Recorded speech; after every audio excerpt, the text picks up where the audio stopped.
عبداللطیف رمیش نام ہے، رمیش السلام علیکم۔ وعلیکم السلام۔ عبداللطیف رمیش جی، مجھے رمیش کے نام سے، مطلب کیا ہے رمیش کا؟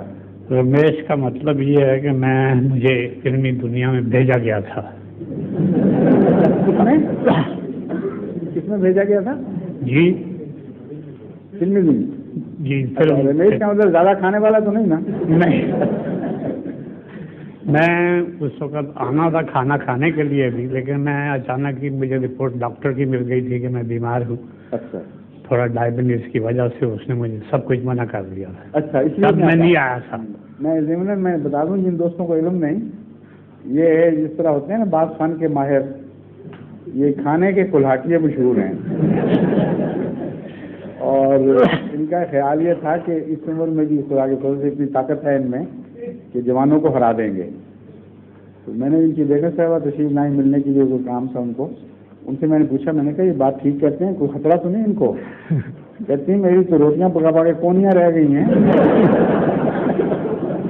آپ کیا خطرہ کہہ رہے ہیں؟ بے شک شوق سے شامل کریں، مگر وہ آ نہیں سکے مقابلے میں کیونکہ وہ ڈاکٹر نے منع کر دیا۔ اچھا ہوا نہیں، مجھے رپورٹ چونکہ مل گئی تھی اور میں ان دنوں میں کافی بیمار ہو گیا تھا، ورنہ میں میدان میں آتا۔ ٹھیک ہے، لوگ مجھے یہاں بھی بہت سے جانتے ہیں کہ جب میں میدان میں اترتا رہا ہوں، کافی اترتا رہا، ہر بات میں مات دیتے رہے لوگوں کو؟ جی، سب کو مات دیتے رہے ہیں مقابلے؟ بالکل جی، بالکل ٹھیک ہے، یہ میں نے بہت کچھ کیا ہوا ہے۔ بیماری کی حالت میں بھی یہ حالت ہے کہ گوشیاں کھا کے ہانڈیاں خالی ہو گئی۔ ماشاء اللہ، اچھا خیر بتائیے، فرمائیے بات کیا کرنا جی، میرا سوال یہ ہے کہ میں نے کبھی آپ کو نہ تو خطوط لکھے ہیں زیادہ تو نہ کچھ، کیونکہ میں جانتا ہوں آپ کو ہزاروں خطوط آتے رہتے ہیں، تو میں نے سوچا کہ بجائے اس کے کہ میں تو خطوط لکھتا رہوں اور جواب لیتا رہوں تو فائدہ کچھ نہیں، تو یہ سوچا تھا کہ کبھی موقع ملے گا تو میں خود بات کروں گا۔ ٹھیک ہے، تو آج اللہ تعالیٰ نے مجھے موقع دے دیا کہ میں آپ سے کچھ عرض کر کے پوچھوں۔ جی سنائیے۔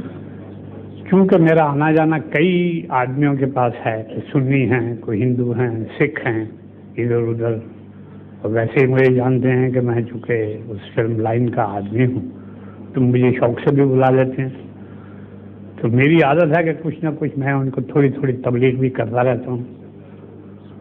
تو چند کافی آدمیوں نے مجھ سے سوال کیے جو میں کبھی پھر خط میں ضرور لکھوں گا۔ خط میں آ گئے آپ؟ جی، اب سوال یہ ہے کہ مجھے چند آدمیوں نے کہا ہے کہ آپ اپنے خلیفہ صاحب سے پوچھ کر ہمیں بتائیے کہ یہ جو آپ کہتے رہتے ہیں کہ جی اس مرنے کے بعد اللہ تعالیٰ قبروں میں سے اٹھائے گا، تو کون سی قبریں ہیں؟ ان قبروں میں سے یا اوپر کوئی قبریں ہیں؟ اگر ان میں اٹھائیں گے تو پھر تو کتنوں کے سر پھٹ جائیں گے، اور کس حالت میں وہ اٹھیں گے، اسی جسم سے یا کہ کوئی اور ان کو جسم ملے گا؟ جزاک اللہ۔ آپ نے اس کا جواب نہیں دیا، آپ کے سوال جو آپ کی مجالس میں آتے رہے ہیں، آپ کو پتہ ہے اس مضمون پہ میں نے بہت دفعہ گفتگو کی ہے، تو آپ نے ان کو جواب دے دینا تھا خود ہی، پھر کیوں نہیں دیا؟ نہیں، میں نے تو نہیں کرتا۔ دیکھیں آپ کو پتہ ہے یہاں مجالس میں تقریباً 8-9 مہینے مسلسل بغیر ناغے کے چلی ہیں، اور یہاں کے نوجوان یورپ کے مختلف قسم کے اسی موضوع پہ سوال کرتے رہے ہیں، اور میں نے بہت پہلوؤں سے اس کا تفصیلی جواب دیا ہے۔ قرآن کریم سے قطعی طور پر ثابت ہے، اس میں کوئی شک ہی نہیں کہ وہ جو دنیا ہے، دوسری دنیا، وہ اس جسم کی دنیا نہیں ہے، وہ روحانی دنیا ہے، اور روح کی جو بھی شکل خدا بنائے گا وہ یہ جسم نہیں ہے۔ یہ خلاصہ ہے جو آپ کا، اور قرآن کریم فرماتا ہے ننشئکم فی ما لا تعلمون، ہم تمہیں اٹھائیں گے ایک ایسی صورت میں کہ تم اس کو جانتے ہی نہیں کہ وہ کیا ہے۔ تو کیا ہم یہ صورت نہیں جانتے اپنی؟ قرآن کریم کھلا کھلا کہہ رہا ہے، پتہ نہیں کیوں علماء ضد کر رہے ہیں کہ نہیں جسم اٹھے اسی طرح، فرماتا ہے فی ما لا تعلمون، تمہیں پتہ ہی نہیں کہ وہ شکلیں ہوں گی کیا جو ہم تمہیں دینے والے ہیں۔ پھر یہ ذرا سوچیں کہ ایک آدمی بیچارہ کانا ہے، ایک لولا لنگڑا ہے، ایک اندھا ہے، کسی کو چیچک کے داغ ہیں، کسی کا جسم بگڑا ہوا ہے، کوئی جوانی میں فوت ہو رہا ہے، کوئی بچپن میں فوت ہو رہا ہے، کوئی بہت بڑھاپے میں، تو ساروں کے جسم جس وقت وہ مرے ہیں وہی جسم ہے نا. اگر وہ اٹھا دیے جائیں تو جنت کا کیا نقشہ ہوگا؟ جو اس لندن کا وہ اس لندن کا نقشہ. کوئی لوڑا لنگڑا کو کرچیز میں پہنچ رہا ہے، وہاں کوئی بیچارہ آنکھوں سے معذور پھر رہا ہے، کیسا تمسخر ہوگا نعوذ باللہ من ذالک. رسول اکرم صلی اللہ علیہ وآلہ وسلم نے اس مسئلے کو ہمیشہ کے لیے حل خود بھی فرما دیا، پھر بھی علماء غور نہیں کرتے. حیرت ہے کہ دماغ میں ایک چیز گھس جائے اس کو چھوڑنے کے لیے تیار ہی نہیں ہوتے. ایک بڑھیا حضرت صلی اللہ علیہ وسلم کی خدمت میں حاضر ہوئی اور جنت کی بات ہوئی. اس نے کہا یا رسول اللہ میں بھی جنت میں جاؤں گی. تو حضرت صلی اللہ علیہ وسلم بعض دفعہ بہت پاکیزہ مذاق فرماتے تھے ایک مسئلے کی طرف روشنی ڈالنے کی خاطر. آپ نے فرمایا کوئی بڑھیا جنت میں نہیں جائے گی. اس کی چیخیں نکل گئی بیچاری کی ڈر کے بعد، میں تمہاری کی آپ مسکرائے تسلی دی کہ نہیں مطلب ہے کہ کوئی جنت میں کوئی برا نہیں ہوگا، خدا جوانی کی حالت میں داخل کرے گا، یعنی بہترین حالت میں. تو وہ جسم جو لے کے مری تھی بڑھیا اسے اٹھانا تھا خدا نے. پھر اگر رسول اللہ اکرم صلی اللہ علیہ وسلم کے ذہن میں یہی بات ہوتی تو کبھی یہ جواب نہ دیتے.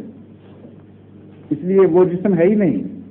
اور پھر وہ جنت بھی ایسی جس کی تشریح قرآن کریم نے یہ فرمائی ارضہ السماوات والارض.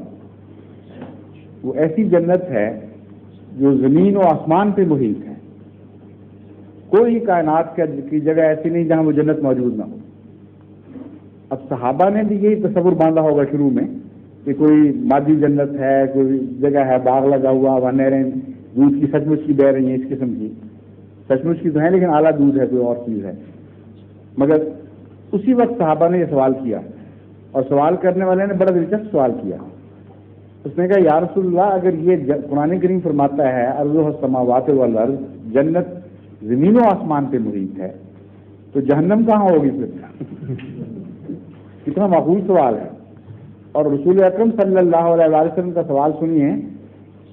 آج کے دور کا سائنسدان جس تصور کو اب پہنچا ہے ڈائمینشنز میں اضافہ، حضرت رسول اکرم صلی اللہ علیہ وسلم نے چونکہ اللہ تعالیٰ سے تعلیم پائی تھی، آپ کا ذہن اس وقت بھی موسٹ ماڈرن چیزوں تک پہنچ چکا تھا. آپ نے فرمایا وہ جہنم بھی اسی جگہ ہوگی جہاں جنت ہوگی، لیکن تم عقل نہیں رکھتے اس بات کی، تمہارا شعور پہنچ ہی نہیں سکتا کہ وہ کیا چیز ہے. تو اگر جسمانی جنت اور جسمانی جہنم ہو تو بیک وقت کٹھے کسا رہ سکتے ہیں. معلوم ہوتا ہے ڈائمینشنز اور ہیں ان کی.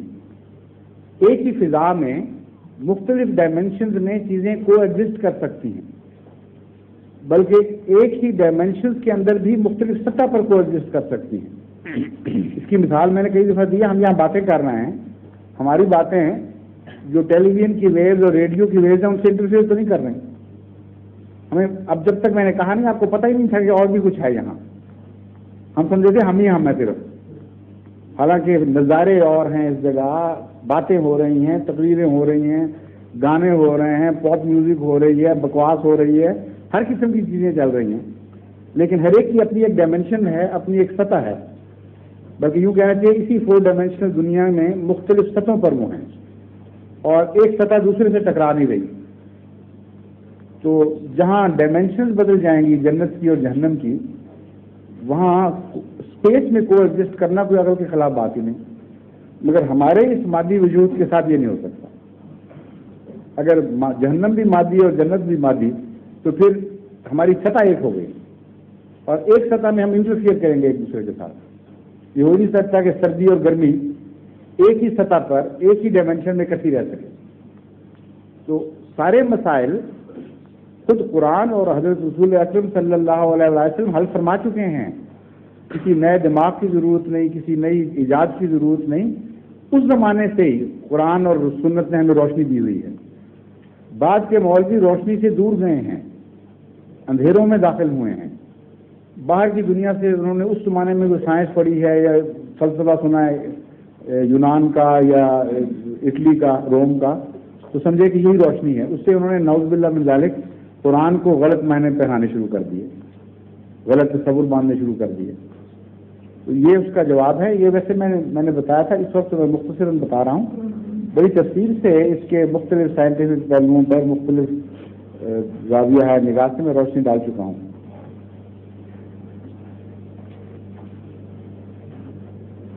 باقی سوال تو آپ نے لکھنے تھے یا ابھی کچھ کرنے ہیں تو کریں بے شک. پھر کوئی اور دوست پوچھنے وقت ہے بے شک کیجیے. میں یہی پوچھنا چاہتا تھا تاکہ میں ان لوگوں کو بتاؤں, مجھ سے اکثر ہی یہ سوال کیا کرتے تھے.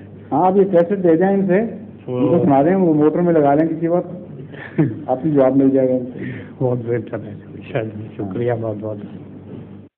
ظہور مہدی آخر زمان ہے.